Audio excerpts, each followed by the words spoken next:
Le soleil commence à se coucher. Dans un champ désert, deux hommes se font face. Deux samouraïs, sabre à la taille. L'air est lourd et chargé de mort. Chacun attend que l'autre fasse le premier geste. Le temps du battement d'aile d'un papillon, ils s'élancent dégainant leur sabre. Le choc est brisé. Dos à dos, ils se sont arrêtés. Dans la lente course du soleil, un continuera son chemin. L'autre dormira sur le sol à jamais.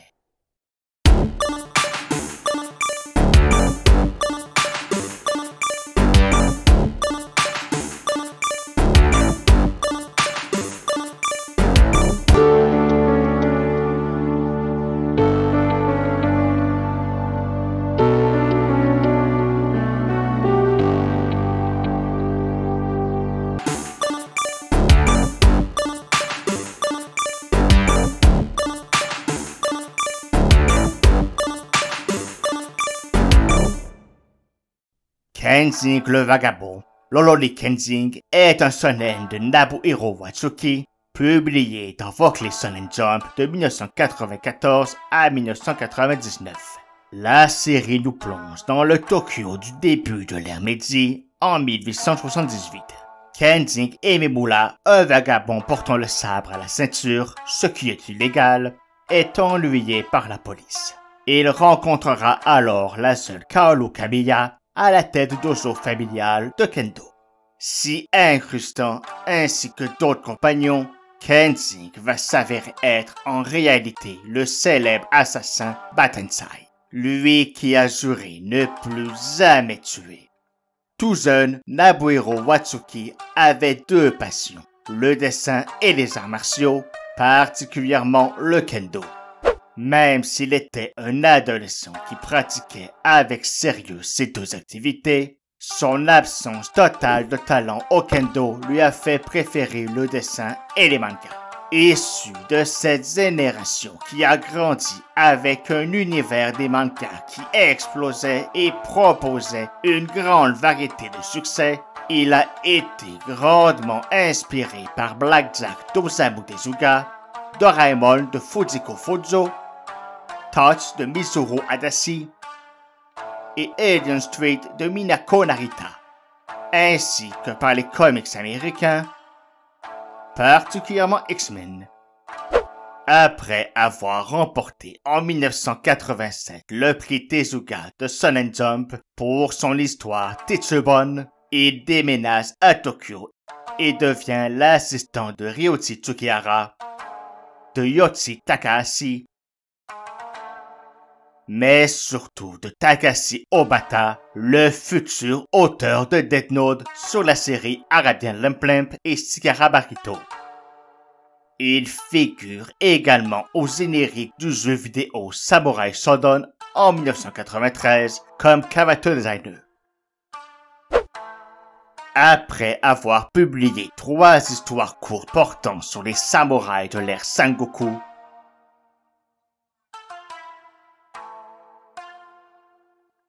c'est en 1993 qu'il commence à travailler sur Kensing le Vagabond, qui sera son grand succès. Et avec 72 millions de copies vendues, quel succès!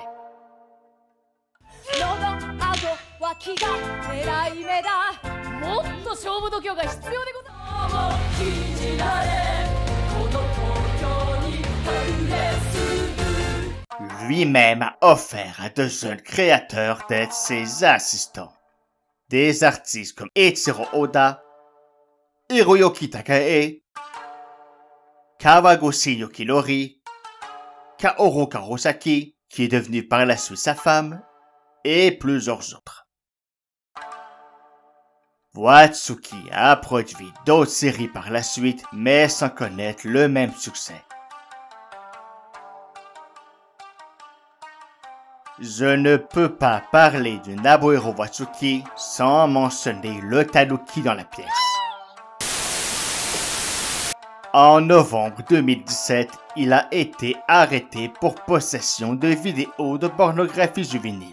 Il venait alors de lancer dans Jump la suite de Kenshin, l'arc d'Hokkaido, qui a été alors suspendu, pour reprendre après qu'il ait été condamné à une amende de 200 000 yens. Ah, le code pénal japonais et son rapport ambigu à la pédophilie. Que ce crime ait causé beaucoup plus de scandales et de malaise en Occident, où Kenshin reste une œuvre culte des années 90, qu'au Japon montre le problème de la pédophilie au pays du soleil levant. Mais ce n'est pas le sujet ici. Il demeure que Kenshin en lui-même reste une série intéressante et riche. Avec Kenshin le Vagabond, Watsuki rend hommage et explore l'univers du Sampara, ses histoires romanesques de samouraï.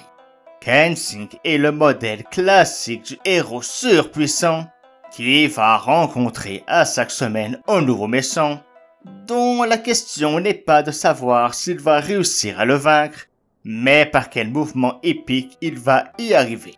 Le spectaculaire prime sur le suspense, ce qui convient parfaitement au rythme mensuel et épisodique des magazines de manga. Même si les méchants sont graduellement plus puissants, Kenshin n'évolue pas d'une histoire à une autre, n'acquiert pas de nouvelles compétences.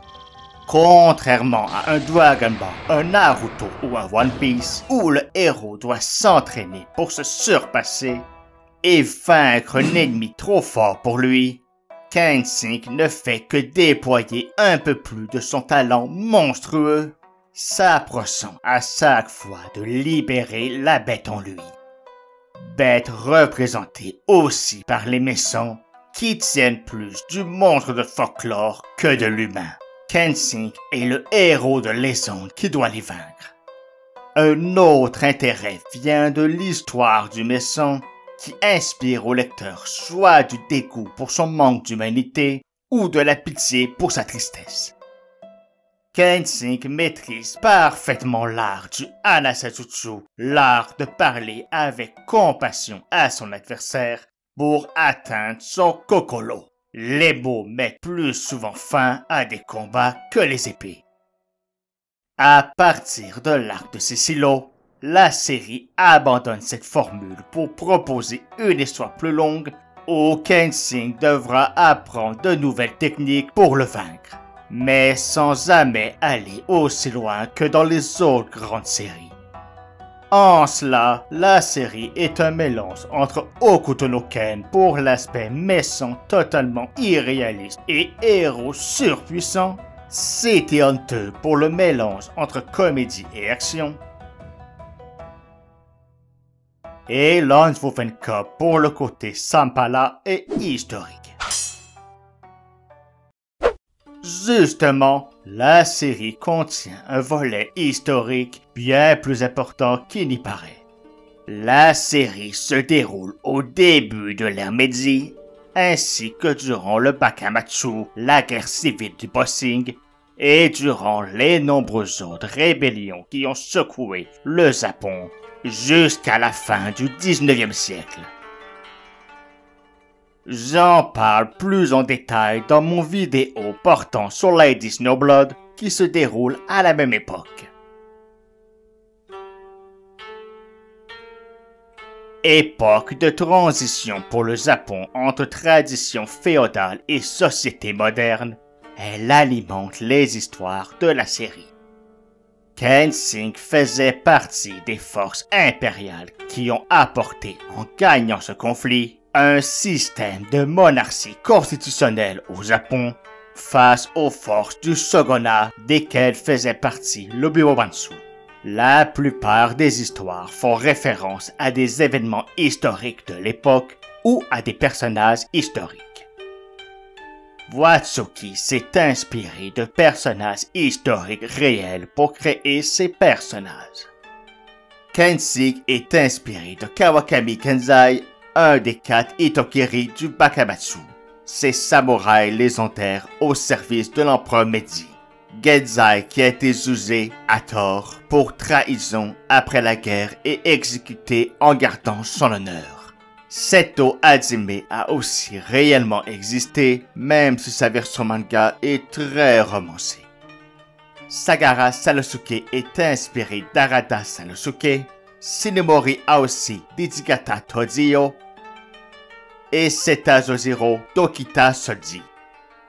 La série inclut également des figures historiques comme Kazura Kogoro et Okubo Tojimichi, même si ce sont des inspirations très libres, c'est certain. Il faut reconnaître que la série, malgré son style flamboyant, réussit à dépeindre l'instabilité politique et le flou social qui ont marqué les 20 premières années de l'ère Meiji. Malgré les victoires de l'empereur et sa volonté de faire passer le Japon dans la modernité, aucun pays ne peut basculer en une décennie d'un système féodal à un système parlementaire occidental. Cela crée des résistances et surtout des inégalités qui sont au cœur des histoires de Kenshin. Nous pouvons même sentir, ironiquement, que Watsuki idéalise et iconise un peu plus les combattants du shogunat, défendeurs des valeurs traditionnelles guerrières japonaises. Ils sont dépeints comme n'étant pas parfaits et opposés au régime moderne, mais avec un code d'honneur, une fierté et une intégrité qui manquent à ce régime moderne. Ce sont des héros droits et vaillants face au gouvernement impérial rempli de lâches et de profiteurs corrompus. Leur seul crime étant d'avoir choisi le mauvais camp. Même Kenshin, pourtant du côté impérial, n'a pas grande sympathie pour le gouvernement. Cette glorification au Japon de l'époque du shogunat, remplie de guerriers nobles et fiers, gardiens du Bushido, qui est plus un mythe qu'un réel code d'honneur historique, n'est pas nouvelle. Après tout, ce gouvernement de Meiji, qui a, à partir des années 1890, envahi et annexé Taïwan et la Corée, et battu militairement la Russie et la Chine, a mené le Japon dans la guerre du Pacifique, infligeant la première défaite du pays contre une force étrangère. Vaut mieux glorifier des guerriers qui n'ont jamais perdu, si ce n'est que contre d'autres Japonais mieux armés. Mais il ne faut pas se tromper, Kenshin le Vagabond reste une œuvre commerciale dont le but est de divertir. Nous sentons les inspirations de Watsuki, et ayant grandi dans l'univers des X-Men, je ne reconnais que trop bien les références. Kenshin est dans la même lignée que les grandes séries publiées dans Jump et vise le même but. Offrir un moment de détente dans le train entre l'école ou le travail sans besoin de réfléchir. Les personnages sont typés et construits pour être épiques. Les gentils sont nobles et intègres, les méchants sont cruels et machiavéliques. Ou s'ils font le mal, c'est par des intentions nobles et justes. Et tout cela a fait de Kenshin une des séries de mangas les plus populaires de l'histoire du Japon.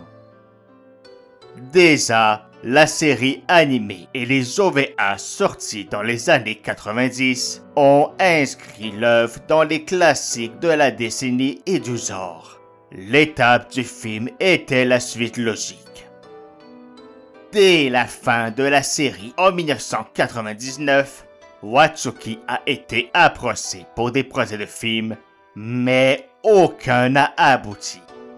Ce n'est qu'en 2011 que, mené par la division japonaise du studio américain Warner Bros., qu'un projet sérieux sera mis sur pied.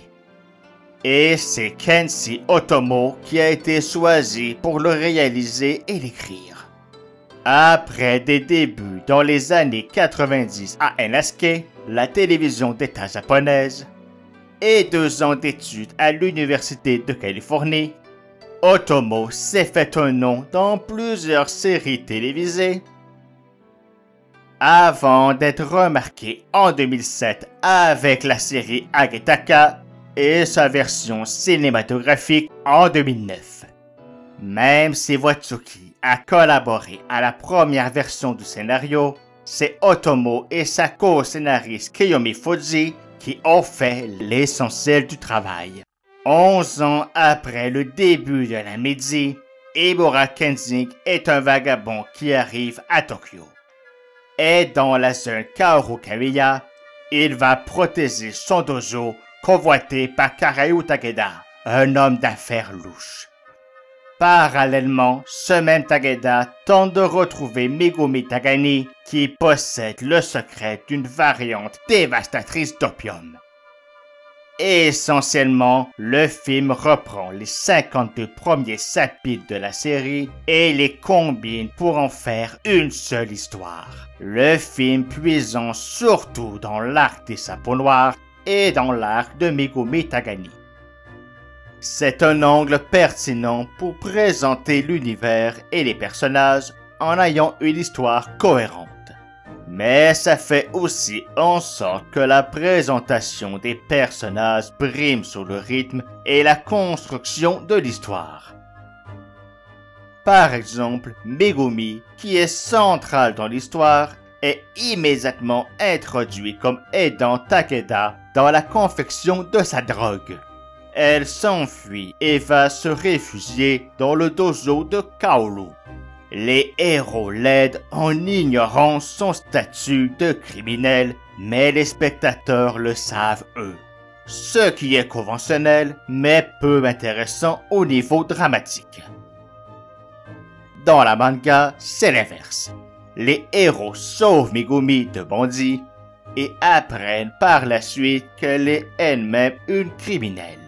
Ce qui pose un dilemme moral, mais décide de l'aider quand même, pour apprendre par la suite qu'elle est manipulée par Takeda.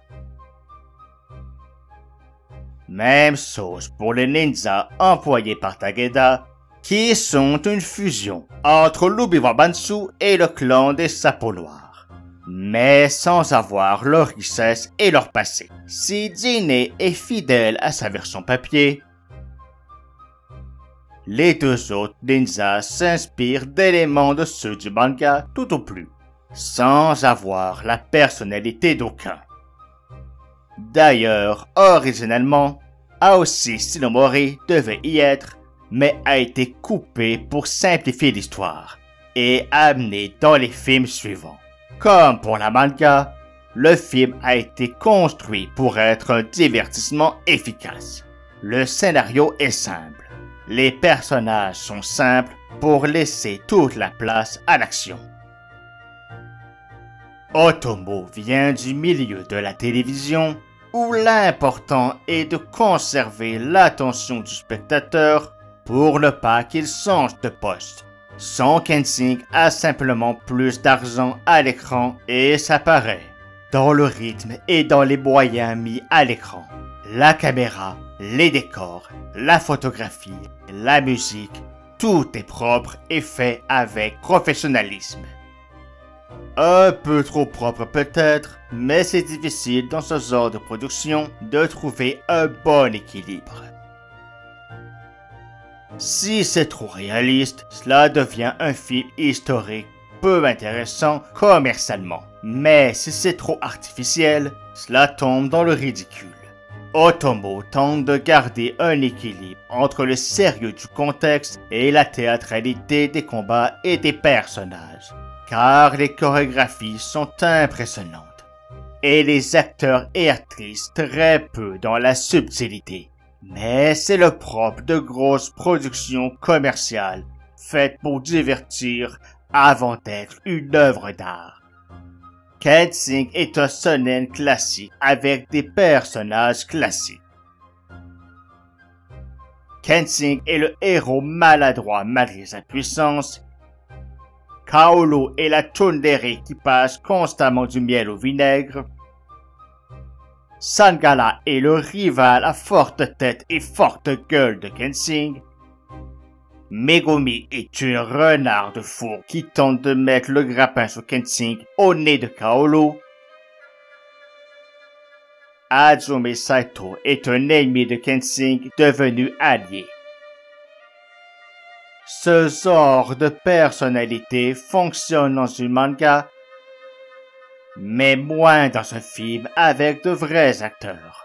Otomo a fait le choix de tous les faire jouer de façon sérieuse et premier degré, ce qui fonctionne pour les méchants et pour Sagala, mais enlève beaucoup de personnalité à Kensing, Kaoru et Megumi.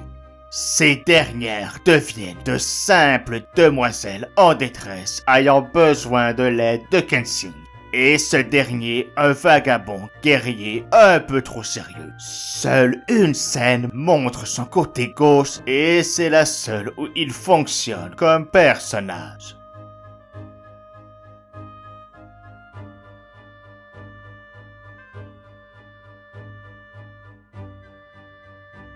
Son côté candide et maladroit fait opposition au tueur en lui, ce qui le rend bien plus intéressant dans la manga. Quand il devient sérieux, c'est que ça va mal.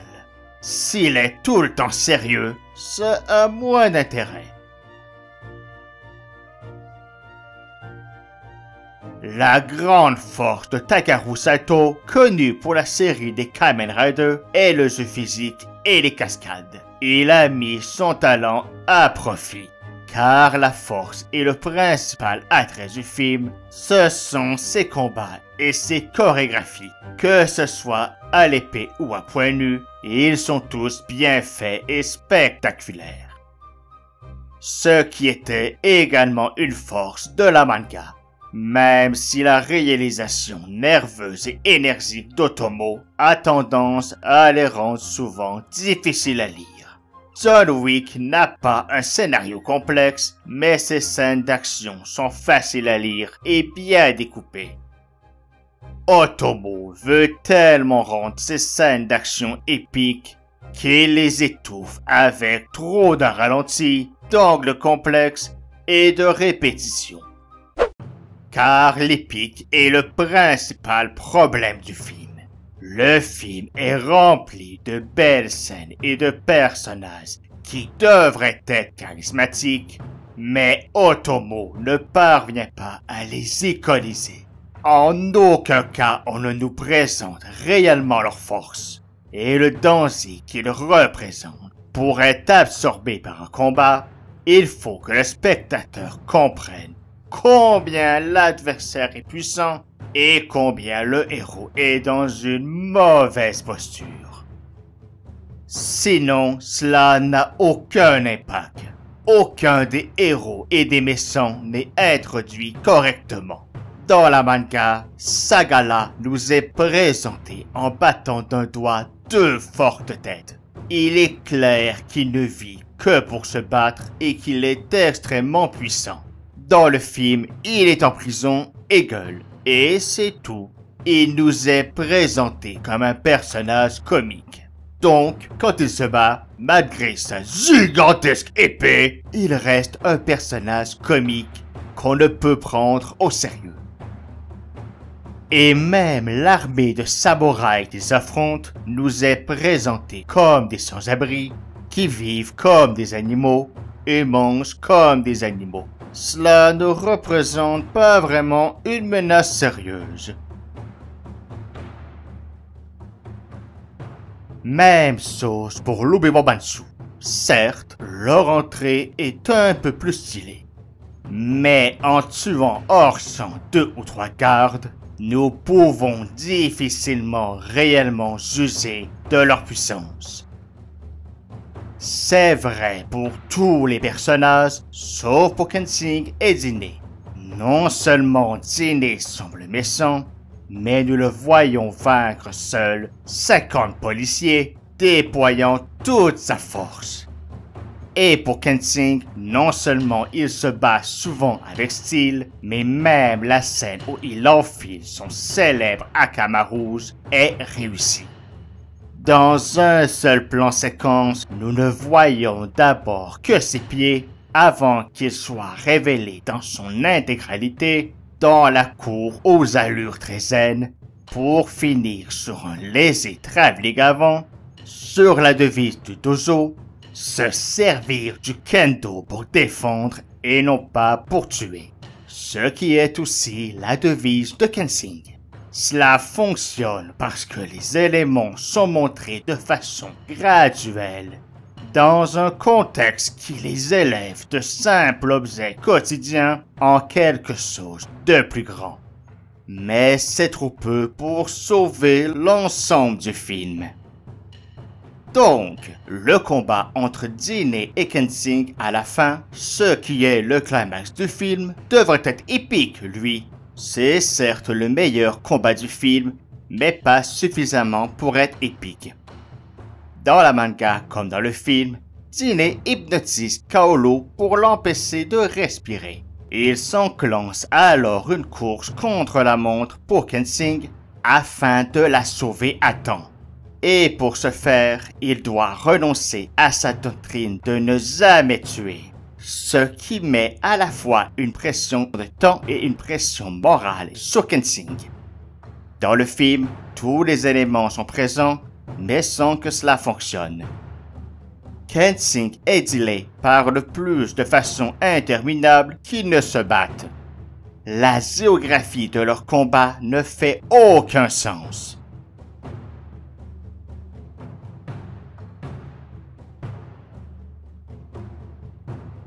Et surtout, jamais nous ne sentons Kaoru en danger, car elle ne semble pas perdre le souffle.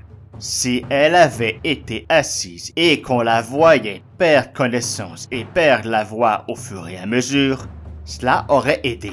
Mais en étant couchée et en criant tout le long, cela annule l'effet d'inquiétude. Mais alors, qu'est-ce qui rend une scène épique dans un film? Qu'est-ce qui rend une scène d'un film mémorable au-delà du film en lui-même? Est-ce que c'est la virtuosité de la caméra? Est-ce que c'est la puissance dramatique de la scène? Est-ce que c'est l'intensité de l'action? Ou est-ce que ce n'est finalement pas un savant mélange de tout cela?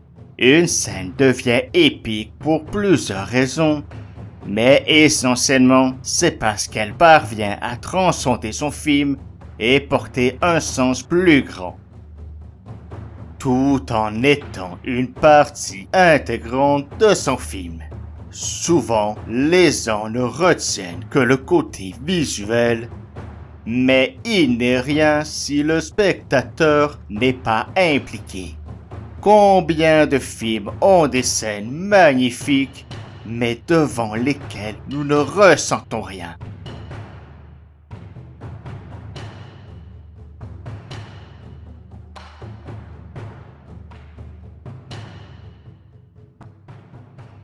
Je vais prendre un simple exemple, la Matrice.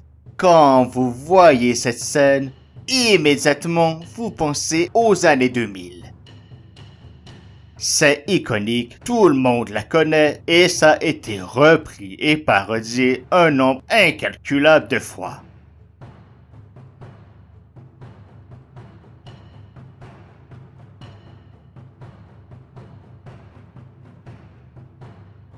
Cette scène représente la technique du bullet time.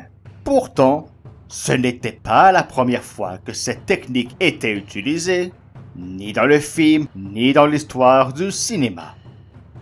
La chorégraphie du combat est belle, mais sans avoir rien de novateur dans le genre. Et ce n'est pas la première rencontre entre Neo et l'agent Smith, ni même la plus spectaculaire. Mais elle combine tous ces éléments. Tout le long du film, nous attendons que Neo libère ses pouvoirs, et là, il les maîtrise. Dans une scène qui est réussie visuellement et différente pour l'époque. Après cela, l'inconscient populaire l'imprime dans la culture populaire. C'est la même raison qui explique que la bataille du gouffre de Helm dans les 2 tours est un chef-d'œuvre et que la bataille des 5 armées dans le Hobbit est de la même si les deux sont spectaculaires visuellement. Dans le premier cas, Peter Jackson construit bien combien l'armée de Saruman est puissante et combien l'armée du Rohan est faible et fatiguée. Qu'un choc entre les deux serait une boucherie. La tension avant le choc monte graduellement et prend du temps. Le spectateur sait que le Rohan va se faire massacrer, mais espère un dénouement heureux. Dans le Hobbit, la bataille sort de nulle part, n'est pas installée et a des camps mal définis, donc le spectateur n'y a aucune implication émotionnelle. Dans Kensington, trop de scènes sont belles, mais n'apportent rien à l'histoire et n'ont aucune conséquence sur les héros. Dans la manga, les membres de l'Obi-Wan se sacrifient sous les balles de la mitraillette de Tegeda pour permettre à Shinomori de le vaincre et à Kenshin de se sauver. Leur sacrifice épuise les balles de Tegeda qui est sans défense contre un sabre. Dans le film, il tire un peu, ça ne touche personne et Kenshin le désarme.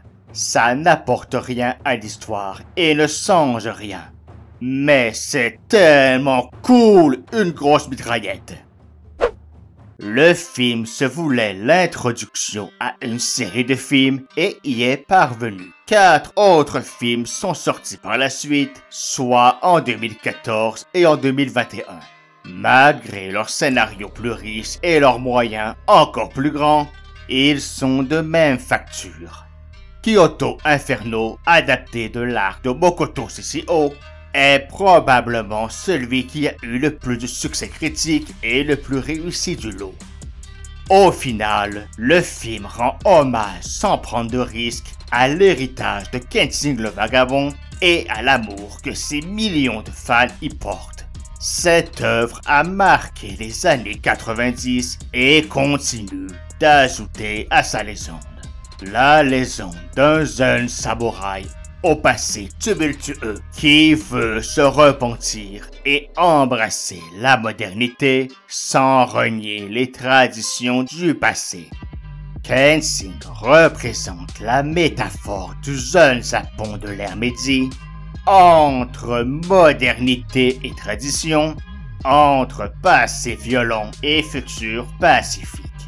Si le vrai Japon a rejeté la doctrine pacifiste de Kenshin, rien nous empêche de rêver à ce qu'il aurait été si elle avait été poussée jusqu'au bout. Arigato.